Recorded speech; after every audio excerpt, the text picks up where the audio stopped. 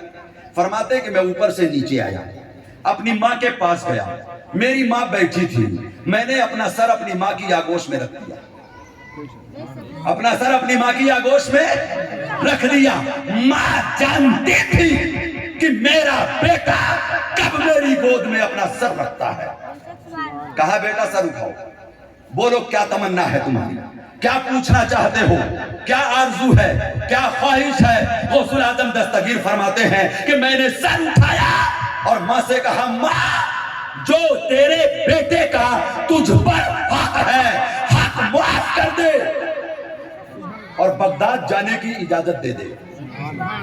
بولیے بغداد جانے کی، بغداد جانے کی اجازت دے دے۔ ماں کہتی ہے کہ بیٹا یہ بات اچانک تیرے دل میں کیسے آئی؟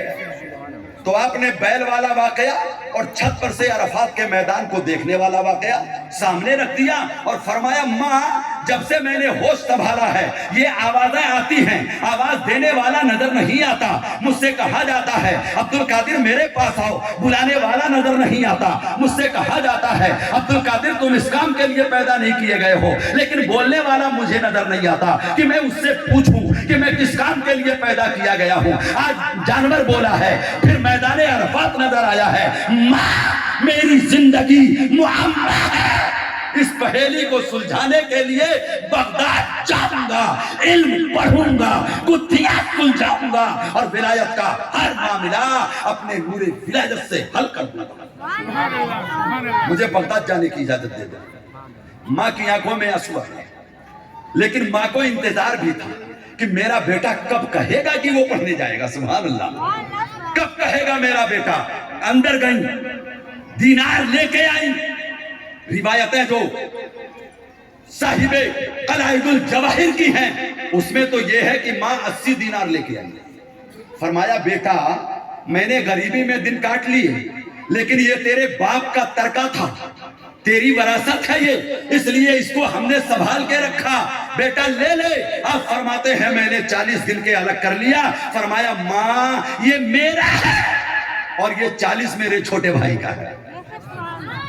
یہ قلائد الجواہر کی روایت ہے۔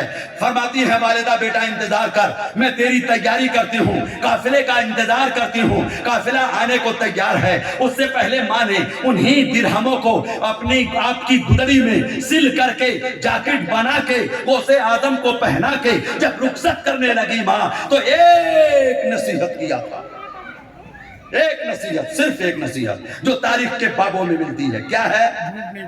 بیٹا وقت چاہے جیسا آ جائے، زندگی میں کبھی جھوٹ، زور سے بولو، زندگی میں کبھی جھوٹ، ایک نصیحت ماں کی 1,00,000 نصیحتوں پہ بھاری تھی۔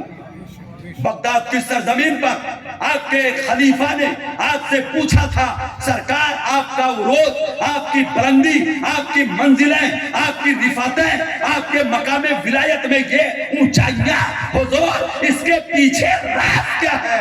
فرمایا میری ماں کی نصیحت راز ہے۔ بے شک سبحان اللہ۔ کیا فرمایا آپ نے؟ یہ نہیں فرمایا کہ میں نے پڑھا، میں نے حاصل کیا، میں نے علماء کو دیکھا، میں نے صوفیہ کو دیکھا، میں نے مشائخ کو دیکھا، میں نے 25 سال تک بیابان میں عراق کے جنگلوں میں ہم نے مجاہدہ کیا، بھوکا رہا، پیاسا رہا، پیٹ پر پتھر باندھے، یہ نہیں کہا، بلکہ یہ ارشاد فرمایا اس کے پیچھے جو راز ہے وہ میری ماں کی نصیحت ہے۔ کیا ہے وہ ماں کی؟ بولیے کیا ہے؟ جشن غوث اعظم، غوث الاعظم کانفرنس، یاد غوث اعظم ہم مناتے ہیں، غوث پاک کی نیاز کھاتے اور کھلاتے ہیں۔ اے کاش ایک نصیحت پر ہم اپنی زندگی میں عمل کر کے دکھا دیتے۔ کیا فرمایا؟ بیٹا زندگی میں کبھی جھوٹ مت بولنا۔ اور یہ جملہ کہنے کے بعد ماں نے ایک جملہ اور کہا تھا، کب؟ جب دروازے کے باہر غوث پاک کو بھیج دیا، فرمایا بیٹا قافلہ سامنے جا رہا ہے، اس قافلے کے ساتھ روانہ ہو جانا۔ آخر میں آپ نے فرمایا تھا، بیٹا میں نے تجھ کو لوجہ اللہ راہ مولا کا مسافر بنا دیا۔ توجہ ہے آپ کی؟ غوث پاک کی والدہ ہے یہ، آپ بھی باپ ہیں، دین آپ کے پاس بھی ہے، آپ بھی امت محبوب ہیں، دین مصطفیٰ کی ذمہ داری ہر ایک کی ہے۔ آقا فرماتے ہیں طلب العلم فریضۃ علی کل مسلم و مسلمہ، مرد ہو یا عورت ہو، علم دین ہر ایک کی ذمہ داری ہے۔ بولو نا، ہر ایک کی ذمہ داری ہے۔ ہمارا غوث صاحب کرامت ولی ہے، اور پھر علم پڑھنے بغداد جاتا ہے۔ بولو نا، کہاں جاتا ہے؟ کہاں جاتا ہے؟ ماں نے کیا کہا 78 سال کی عمر میں؟ بیٹا میں نے صرف اللہ کی رضا کے لیے تجھے راہ مولا میں سپرد کیا ہے، بیٹا اب تیری بوڑھی ماں یہ تیری شکل قیامت ہی کو دیکھے گی۔ توجہ ہے آپ کی؟ ماں بھی ولیہ، باپ ولی، نانا ولی، پھوپھی ولی، خاندان کا ایک ایک فرد ولی، غوث الاعظم کے خاندان کا ایک ایک، بولو نا، ایک ایک فرد ولی۔ روایتیں کئی ایک کی تو آپ سنتے ہیں، آپ کی والدہ صاحب کرامت، آپ کے والد صاحب کرامت، آپ کی پھوپھی صاحب کرامت، آپ کے نانا صاحب کرامت، آپ کے دادا۔ بلکہ کتابوں میں حضرت عبداللہ سومئی کو الزاہد کہا ہے، حضرت موسیٰ جنگی دوست کے والد حضرت یحییٰ کو الزاہد کہا ہے، اور اس زمانے میں زاہد اسے کہا جاتا تھا جو ولایت کے اعلیٰ منازل پر فائز ہوتا تھا، صاحب کرامت ہو جایا کرتا تھا، اسے الزاہد کہا جاتا تھا۔ عزیزان محترم، غوث الاعظم دستگیر سے ماں کہہ رہی ہے کہ بیٹا اب تیری شکل تیری ماں کب دیکھے گی؟ بولو نا، کب دیکھے گی؟ تاریخ کی جتنی کتابیں ملے پڑھ لینا۔ بغداد جانے کے بعد حضرت غوث پاک نے اپنی حیات ظاہری میں، یا کہیے ماں کی حیات ظاہری میں، آپ نے اپنی والدہ کا دیدار نہیں کیا۔ بولو نا، دیدار۔ آج ساری سہولتیں سامنے ہیں۔ جبل پور سے بچہ یہاں بھوپال میں پڑھنے کے لیے آیا، ابھی خبر ملے تو 4 گھنٹے 5 گھنٹے کے بعد وہ جبل پور میں نظر آئے گا، ضرورت ہو تو پہنچ جائے گا۔ یہاں مشکلیں نہیں ہیں، وہاں مشکلات تھی، اس کے باوجود علم اتنی اہمیت رکھتا تھا۔ بولو نا، کتنی؟ اتنی اہمیت رکھتا تھا کہ غوث پاک جیلان سے بغداد کا سفر کرتے ہیں، اور وہ بھی پیدل۔ بولو نا، وہ بھی، بولو زور سے، وہ بھی ولی پیدل سفر کر رہا ہے۔ کس لیے؟